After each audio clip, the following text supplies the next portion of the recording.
Matapos ang magdamagang ulan sa malaking bahagi ng bansa, dulot pa rin ng southwest monsoon o habagat, kita pa rin Same at mga low pressure area. Batay sa datos ng National Disaster Risk Reduction and Management Council o NDA na umabot na sa 454.1 million pesos ang agricultural losses dulot ng bagyong Krising. Kaakibat ng geographical location ng Pilipinas ay ang pagiging prone nito sa malalakas na mga bagyo at iba't iba pang klase ng sakuna at kalamidad. Sa loob ng mahabang panahon, palala ang issue ng pagbaha sa Pilipinas na hindi naman nagkaroon ng konkretong solusyon. Kaya ang mga Pilipino nakalulungkot mang pakinggan na sanay na lamang sa ganitong klase ng bulok na sistema. Ang lumalakas na mga bagyo at lumalalang issue ng pagbaha sa Pilipinas, palagi nating iniuugnay sa climate change, sa pagkasira ng kalikasan, sa pagkakalbo ng mga kagubatan o sa pagbabago ng mundo. Totoong nakaapekto ang mga salik na ito sa pagtindi ng problema ng pagbaha sa Pilipinas. Sa milyong-milyong halaga ng pinsala na nawala sa mga baha at sa libu-libong tao na namatay at inagos ng baha kada taon, na kanino nga ba ang pananagutan?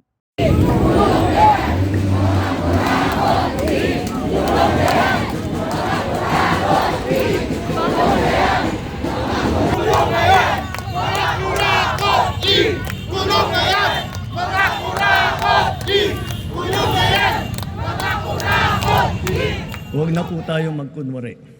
Alam naman ng buong madla na nagkakaraket sa mga proyekto. Mga kickback, mga initiative, errata, SOP, for the boys. Kaya sa mga nakikipagsabwatan upang kunin ang pondo ng bayan at nakawin ang kinabukasan ng ating mga mamamayan, mahiya naman kayo sa inyong kapwa Pilipino. Mula sa ipinagmalaking mga programa at hakbang para sa disaster prevention and response ng pamahalaan noong SONA 2024, sa kanyang ikaapat na ulat sa bayan noong nakaraang taon, direkta at tahasang isiniwalat ni Pangulong Ferdinand Marcos Jr. ang malalim at malawak na isyu ng korupsyon at katiwalian sa gobyerno, mga kontraktor at opisyal ng pamahalaan na nagsasabuatan para ibulsa ang kaban ng bayan. Ang pandarambong na ito sa pondo na nakalaanan sa mga proyektong kontrabaha, hindi lamang usapin ng nanakaw na pera, kundi ng mga buhay na nawala dahil sa mga proyektong sa halip na makatulong, nagdulot pa ng mas malaking perwisyo at trahedya. August 11, 2025, opisyal na inilunsad ni Marcos ang sumbong sa Pangulo website kung saan ang publiko maaaring i-report ng diretso sa presidente ang mga maanomalya, palyado at palpak na mga proyekto sa kanilang mga bayan. Mula July 2022, 545 billion pesos na ang nagastos para sa flood control projects. Ngunit batay sa inisyal na investigasyon ng pamahalaan, 20% nito o katumbas ng 100 billion pesos na kontrata ay napunta lamang sa 15 kontraktor. 5 sa mga kumpanyang ito may proyekto sa lahat ng rehiyon sa bansa. Kaugnay nito, noong August 19, nagkasa ang Senate Blue Ribbon Committee ng Investigation in Aid of Legislation kaugnay ng flood control corruption scandal kung saan inimbita ang 15 contractors na pinangalanan ng Pangulo. 8 lamang sa kanila ang sumipot sa pagdinig. Sa parehong hearing, kinumpirma ni Nooy Department of Public Works and Highways Secretary Manuel Bunuan na mayroon ngang ghost flood control projects. Ilan ang ghost projects ninyo dyan? This is on the process of validation, Your Honor. This is But do you still believe that there are ghost projects there? Or I there think so, were Your ghost projects? In all candidness, Your Honor, I think so. You think so? Yes. Naging key figures sa issue ang tinaguriang BGC Boys o Bulacan Group of Contractors na sangkot sa anomalya at sa casino money laundering gamit ang perang na komisyon umano mula sa mga kontraktor.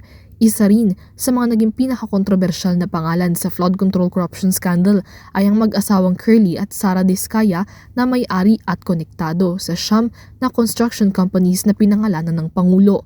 Sa sinumpaang salaysay ng mag-asawa, pinangalanan nila ang mga opisyal ng gobyerno at mga DPWH officials na sangkot sa corruption scheme at tumanggap umano ng kickback mula sa mga proyekto. Kabilang na dyan, sinoy House Speaker Martin Romualdez at ngayon resigned ako Bicol Party List Representative Saldico. Sa bisa ng Executive Order No. 94, binuo ni Marcos ang Independent Commission for Infrastructure noong September 11, 2026. Ito ay nagsilbing fact-finding body para imbestigahan ang mga anomalya sa mga infrastructure contracts at projects sa buong bansa. September 15, inanunsyo ni Pangulong Ferdinand Marcos Jr. ang kanselasyon ng flood control budget para sa 2026 GAA at ire-realign ito sa mga priority sectors gaya ng edukasyon at kalusugan. Sa pagpapatuloy ng investigasyon, naungkat ang sangasangang sistema ng korupsyon sa loob ng gobyerno. Naging hudyat ito ng pagkakasa ng trilyon peso march at baha sa Luneta. Mga protesta ang nananawagan ng transparency at accountability mula sa mga opisyal ng gobyerno. Sa kabila ng naging pangunguna sa investigasyon at aktibong kampanya para sa pagpapanagot sa mga sangkot, kahit pa kanyang mga kaalyado, hindi pa rin nakaiwas si Marcos na madawit sa kontrobersya. The following day, sinabi ni SECMI na approve na si Presidente BBM sa lahat na binawasan na ahensya. Masaya na ang Pangulo dahil naipasok ang gusto niyang 100 billion insertion. Wala pong perang napunta sa akin. Lahat po ng insertion napunta sa ating Pangulo at Speaker Martin Romualdez. Ako lang at ang aking mga tao, sila Paul Estrada, Mark Tiksay, at ang aking mga security ang nag-deliver papunta sa bahay nila Pangulong Bongbong Marcos at Speaker Martin Romualdez. Nagtapos ang 2025 na mayroon ng mga individual na nakasuhan kaugnay ng anomalya mula sa mga kontraktor, mga mambabatas, maging sa mga senador. Pagsapit ng 2026, lumutang din ang grupo ng mga umunoy dating bodyguard ni Ko na sila umunong nagde-deliver ng mali-malitang pera na kickback mula sa flood control projects. Sa kanilang paglutang, muling umingay ang issue ng flood control corruption scandal. Kasabay nito ang panawagan ng mga progresibong grupo ng mas konkretong aksyon mula sa pamahalaan. Linaw na may involvement sa flood control dahil kapag kadininan ng mga ito, walang iba silang ituturo kundi ang Pangulo mismo. No? So, yan ang problema. Bakit walang malaking isda? Dahil ang pinakamalaking isda sa flood control ay si BBM mismo. No, at hindi magkakaroon ng ganap na pagpapanagot habang hindi iniimbestigahan at pinapanagot si Pangulong Marcos mismo. Isang taon matapos ang kanyang 2025 SONA, sabi ng Pangulo, hintayin ang magiging susunod na kabanata kaugnay ng issue. Ang Senate Blue Ribbon Committee inaasahang magbabalik na rin sa investigasyon pagkatapos ng ikalimang SONA ng Pangulo. Walang perpektong bansa at maaaring wala ring perpektong gobyerno. Ngunit para sa sambayan ng Pilipino, malaki ang ibinigay nilang tiwala sa mga lider na inaasahan nilang magsisilbi ng tapat at totoo sa bayan.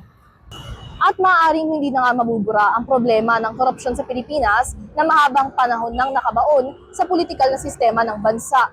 Ngunit hanggang kailan ba magdurusa ang mga Pilipino? Hanggang kailan tayo malulunod sa katiwalian?